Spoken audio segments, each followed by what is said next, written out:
Hi, good morning, aloha, mabuhay. Again, I'm your worthless chef, serving your daily viral dishes. And before anything else, thanks be to God, to all the brethren who have been supporting me since day one, and to my Team Viral family. We are growing. Thanks be to God for supporting as well. And I'm praying that everyone is safe and healthy with God's loving kindness and mercy. And today, I'll be serving you my own version of special embutido. Please keep on watching. And if you are new to my channel, please don't forget to like, share, subscribe, and click the notification bell to keep you updated for my upcoming videos. And also, I encourage everyone to please let me know your suggestions or comment down below. Thank you so much!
So sorry brethren, medyo napagod ako mixing manually. So I'll be using mixer here to reach more its sticky consistency for better taste as well. So kailangan natin ng power.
Brethren, and to all my Team Viral family, I just want to share with you that I started this small business 2 weeks ago, and my capital is around 400 pesos and the yield is 20 pieces.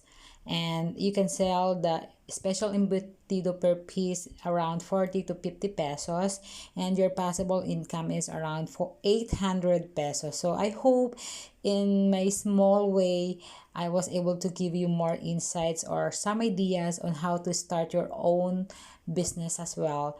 Thanks be to God, and see you on my next video. Bye!